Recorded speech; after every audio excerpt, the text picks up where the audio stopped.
All right, do you A, love roller coasters, B, love highly immersive lands, or C, love roller coasters inside highly immersive lands? If you answered yes to any of those, then it's time to take a trip to Universal Studios Islands of Adventure, which, oh, lucky us, is exactly what we're doing today, here on DFV Guide.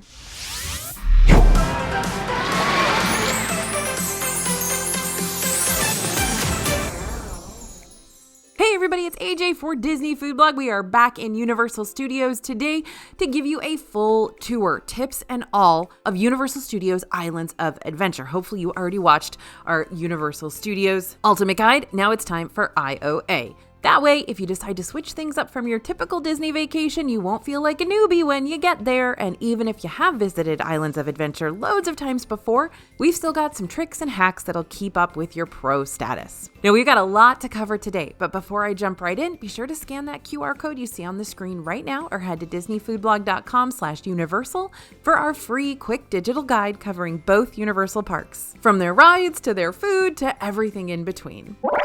All right, it's time to hit adventure. Islands of Adventure is full of exciting areas featuring lots of fan favorite characters that are new and old. So let's just walk around the map together real quick, starting just past the entrance and into Port of Entry. Port of Entry is the Universal equivalent of Magic Kingdom's Main Street, USA. You're not going to find any rides here, but you will find a few places to stop and snack as well as shop for your souvenirs. Easy enough. Great. Then let's head to our first island of the park over on the left-hand side, Marvel Superhero Island. Marvel Superhero Island isn't like the MCU today. It's a time capsule of heroes past, trapped in a vibe that's very reminiscent of retro 90s comics, so expect lots of vibrant colors and waves of nostalgia. Okay, wait a minute. Why are Universal and Disney both able to use Marvel characters in their parks? Isn't that like a little too stream crossing? Well, it's complicated, but basically there's a licensing agreement where Universal Studios is allowed to keep its rights to the Marvel characters, certain Marvel characters, thanks to an agreement signed in 1994 between Marvel and MCA Incorporated, aka the Musical Corporation of America. That being said, this agreement only grants Universal the rights to a chunk of the Marvel universe, not all of it. Universal can only use the old school comic versions of these characters and can't use any of Disney's updated MCU influences. Meanwhile, since Islands of Adventure uses Marvel characters like Spider-Man and Hulk for their Marvel Superhero Island, Disney World can't touch them. In fact, it's also because they are east of the Mississippi. That's in that agreement too. But since the Universal in California doesn't have a Marvel section, all those Marvel characters are pretty much free game for Disneyland and DCA, within reason. Now that we've got all that squared away, let's get back to the tour. This island is the home of one major and intense coaster, the Incredible Hulk, as well as a flat ride, Storm Force Acceleration, and a drop ride, Dr. Doom's Fearfall. Spoiler alert, Dr. Doom's Fearfall shoots you up before the countdown voice stops. It's hilarious if you're riding with someone who's not expecting it, but I'm filling you in now because I love you. It also looks way more intimidating than it actually is. In fact, there are actually a few members on the DFB team who consider Tower of Terror to be way more of a wild drop. But then again, Dr. Doom's can be more intimidating for you if you're not too keen on having your legs dangling out in the open while you plummet towards the earth. But my favorite ride in this area is the 4D attraction, The Amazing Adventures of Spider-Man, which I do prefer over the Spider-Man ride in DCA. When the sun's getting a little too overbearing, you can make your way into Toon Lagoon for 2 rides that'll for sure soak you to the bone. And I'm not talking about a little splash and quick dry here. There is no mercy with Islands of Adventure's water rides, y'all. The first, and the one that gets the longest lines throughout the day, is Dudley Do-Right's Ripsaw Falls, and the second, with shorter lines simply because it can hold more guests at a time, is Popeye and Bluto's Bilge-Rat Barges. Now onto Skull Island Reign of Kong, which is literally an entire island solely dedicated to the ride Skull Island Reign of Kong. No, really, that's it. But that being said, the ride's really cool and creepy and features one of the most impressive animatronics out there. You don't want to mess with that monkey. There's more going on at Jurassic Park and more animatronics too. Jurassic Park River Adventure is another Islands of Adventure water ride, so safe to say you're going to want to pack your quick dry clothes for this park. And if you want to fly high in the sky like a Pteranodon, well, you may not be able to, because Pteranodon Flyers is only for kids between 36 inches and 56 inches. That being said, guests over 56 inches can ride as long as they're accompanying a child. 2 adults are not going to be able to ride together. But the real standout attraction of this new area is the newish Jurassic World Velocicoaster, which is a high-speed race between you and a gaggle of velociraptors. I'm not sure if a group of velociraptors is called a gaggle, but that's what we're going to call them. No pressure. To the right of Jurassic Park, you're going to cross into the wizarding world of Harry Potter.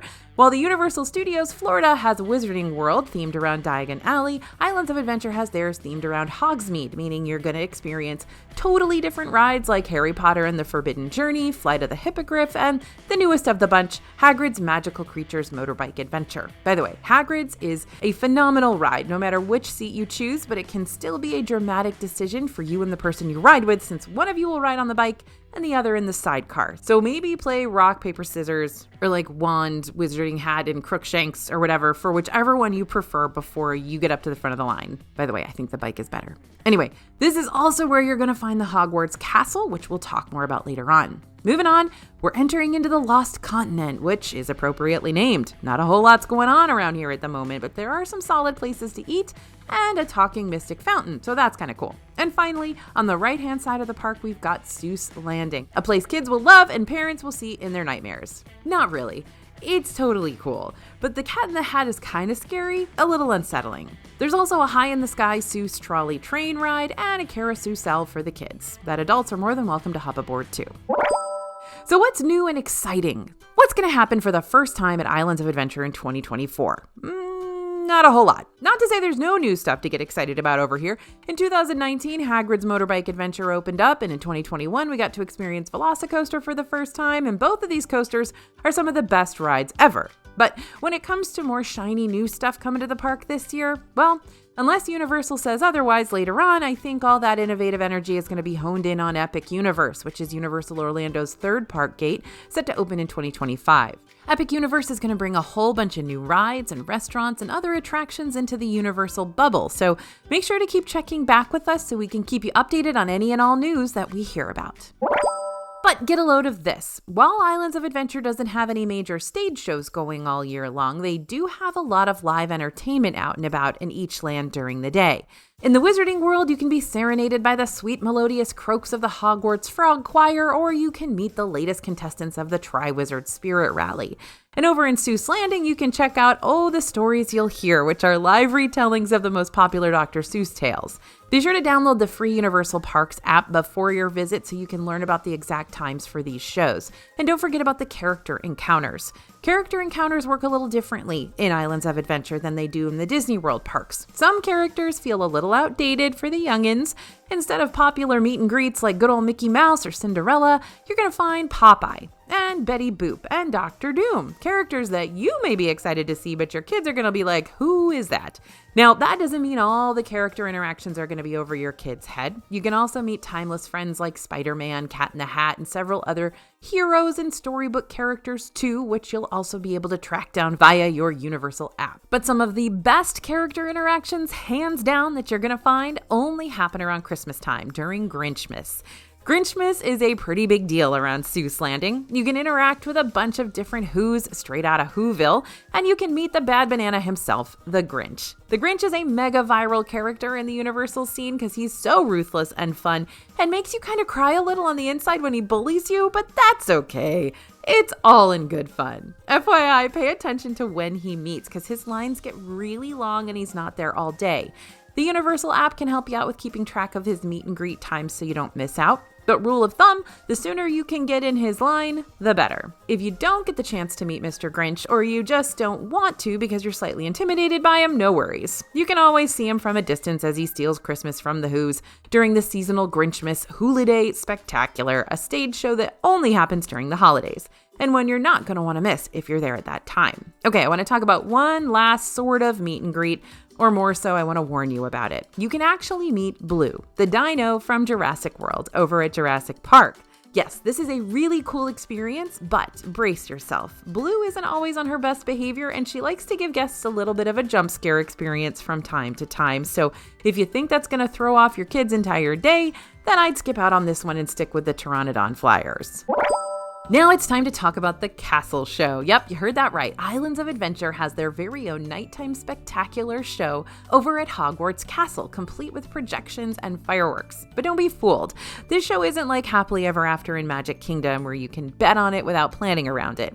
It only happens on select nights at specific times, from dusk till close. So you're definitely going to want to check the Universal website to see when this show is going to happen, and if you're going to be able to experience it during your visit. If it is going to be available, then check your Universal app during your park day to get an idea of when this show is going to happen, or ask a team member to give you a more specific idea of when you should return to Hogsmeade to find your spot. Speaking of, the viewing area for this show is very small and congested, which is why Universal plays the show multiple times through the evening for more people to get the chance to see it. If you get in the queue area for the show earlier on but still don't manage to get a viewing spot, stick around. Once the first show is over, team members will let the next group into the viewing area for their turn to see it. Crowds for the show do tend to die down later in the evening, but don't wait too long or you might wind up missing out on it entirely. Okay, are you ready to talk food? Because I am ready to talk food. Yep, I'm about to bombard you with the best places to eat around Universal Islands of Adventure. And we're going to start with quick yet immersive eats. And at the top of the list is Three Broomsticks. If you're a major Harry Potter fan, then you'll want to pay a visit to the Three Broomsticks just for the musty rustic vibes alone. While the menu items here are a bit more on the adventurous side of things, with options like Cornish pasties and mushroom pie, the fish and chips is an easy go-to for picky eaters. But again, I will warn you, no regular soda pop. So if you need to bring in a Diet Coke, I understand. Next is Cafe 4. This is themed around Marvel's Fantastic Four and has cafeteria-style dining with Italian-inspired cuisine, meatball subs, fettuccine alfredo, pizza by the slice. Can anyone who's more knowledgeable than I am about the Fantastic Four let me know why Italian food fits their theme, or if it does? I'm not complaining, I'm just curious. Now, Cafe 4 also is the place where the Marvel character dining takes place for dinner from Thursday to Sunday, starting at 5 p.m. Characters can vary, but typically you're going to be able to meet and greet with heroes like Captain America, Spider-Man, Wolverine, Cyclops, Storm, and Rogue. You can book these reservations online or by calling 407-224-3663. Wimpy's Burgers. Wimpy's ain't always the most reliable counter service since it's only open seasonally, but when it is open, it serves up hearty cheeseburger platters for a decent price. And Blondie's, the home of Dagwood, just as the name suggests, features made-to-order sandwiches as well as the famous Dagwood sandwich made with fresh-baked onion and poppy seed bread piled high with baked ham, turkey, roast beef, American and Swiss cheese, then topped with lettuce, tomatoes, mayonnaise, and mustard. The Green Eggs and Ham Cafe just so happens to be under the Big Green Ham inside Seuss Landing. This is the place where you can finally try that infamous green eggs and ham that Sam I Am is so pressed for everyone to like. But to be fair, these green eggs and ham sit atop a bunch of tater tots, so they're actually probably tastier than even the ones featured in the book. Along with the green eggs and ham version, there are other loaded tot options you can get here too, like the carnitas tots, pizza tots, and buffalo chicken tots. Oh, and don't forget to try the Who hash here too. The Grinch didn't take the last can of it for nothing. Over in Jurassic Park, Thunder Falls Terrace is one of the best quick services to hit up if you're looking for something more hearty. It's got full platters featuring chicken and ribs, rice bowls, and wings, and rotisserie chickens too. And if you order one of the combos, you get a milkshake with your order, and it's around $20 to $25 for the whole thing. Okay, time to talk table service. For a sit-down meal, if you gotta choose just one between both Universal parks, then Mythos might be your best contender. It's an award-winning restaurant featuring Mediterranean, Asian, and American fare, including options like Greek salad, pad thai, spinach and garlic ravioli, signature lamb burger, lots of variety. Caution though, this restaurant does tend to run cold, like really cold, literally, which feels nice at first when you've been walking around the sun all day, but it gets real chilly if you just got off one of those water rides, so pack a light jacket in your bag. Confisco Grill is next. This is over at the front of the park. It's another solid option if you're on the hunt for some more adventurous eats rather than your typical theme park fare. Entrees include stuff like chicken curry, Korean fried rice bowls, sweet and sour sticky ribs, and pumpkin and squash ravioli. I know, really weird. And snacking, we're of course going to start with butterbeer. It's kind of like the Dole Whip of Universal at this point. It's one of those iconic things you got to try at least once. There are 2 butterbeer carts over in the Wizarding World, one in front of Hagrid's and the other by the bridge heading toward Jurassic Park, but these carts are only going to serve up the frozen butterbeer. If you want a regular one or a hot version, you'll have to order a cup from either Hogshead or the Three Broomsticks. And Croissant Moon Bakery. This is located in Port of Entry and sells goodies like danishes, fresh muffins, pies, tarts, eclairs, and of course, croissants. This place is actually a decent spot to grab a quick breakfast too on your way in, since it also has morning options like croissant sandwiches and ham, cheese, and egg empanadas. Over at Honeyduke's, this is full of all sorts of sweet treats, of course. While you can purchase novelty prepackaged snacks here like chocolate frogs and Birdie Bot's every flavor beans, you can also get fresh made snacks too. Besides their wide assortment of fudge, Honeyduke sells goodies like pumpkin pasties, a convenient handheld treat of pumpkin filling inside a flaky crust. Basically, portable pumpkin pie. Now, let's get into some logistics. Is the Universal Express Pass worth it at Islands of Adventure? Much like Disney World, Universal has a premium line bypassing service called Universal Express. There are two types of Express Passes for you to choose from. One is the standard pass, starting at $90 per person, which allows you to skip the regular ride lines one time per participating ride. Then there's the Express Unlimited, where you can skip the lines an unlimited number of times to ride them over and over and over again. These start at $110 per person. Again, this is their starting price, like how Genie Plus starts at $15 per person but can get as high as $39. Universal's Express prices can spike up to an outrageous amount. The standard Express passes can get as high as $350 for peak seasons, while the Express Unlimited can go as high as $380. And this is on top of what you're already paying for admission. The price you pay for Express all depends on when you visit. You can actually see the exact pricing of these Express passes before you check out. When you're on the website browsing the Express options, select the Shop Express button and add however many Express passes you're considering into your cart. Before you proceed, you'll have the option to see updated day-by-day pricing. Select this option and you'll be led to an Express pricing calendar. This calendar will show you Express prices for the whole year. Whichever system you choose, both are less complicated than the Disney Genie Plus system that Disney World uses, where you'll have to book lightning lanes for rides one at a time. Instead, Universal's Express passes just let you enter into whatever Express lanes wherever you want to, no extra planning required. And while Universal Express passes are a whole lot pricier than Disney's Lightning Lanes, you can get the limited ones for free if you book a room at one of Universal's premier resorts. So if you are already planning on doing that this next trip, then yeah, Express passes are definitely worth it. However, if you're staying at one of their cheaper resorts or somewhere else off property or at Disney, then there's no denying this line skipping benefit is a pricey investment. And it's especially expensive when you visit around peak season times, like during spring break or the holidays. In fact, it's not uncommon for these passes to jump up to $300 plus per person if the demand is high enough. Not to mention, neither the Express nor the Express Unlimited works on Hagrid's Motorbike Adventure or the Pteranodon Flyers, so even if you're spending a good chunk of change on these passes, you're still going to have to wait in line for both of these rides. I'd suggest hitting up Hagrid's first thing in the morning for a potentially shorter wait. So the question stands, are these passes worth it? Well, they can be, but even if you don't grab them, ride lines are still fairly manageable for the most part, but they are longer than the ride lines you'll find on the Universal Studios Florida side, since there are more top-tier attractions to choose from here. Rides like Velocicoaster, Hulk, and Dudley Do Rides typically see the longest waits throughout the day, so having the Express Pass handy for them can be mighty useful if you want to get a lot of stuff in just one day. However, if you plan on spending more than one day in Islands of Adventure and you're not already staying at one of Universal's premium hotels, then you'll probably still be able to get everything you want to get done without worrying about spending a whole lot of extra moolah to do so. Now, a few quick tips for bringing younger kids.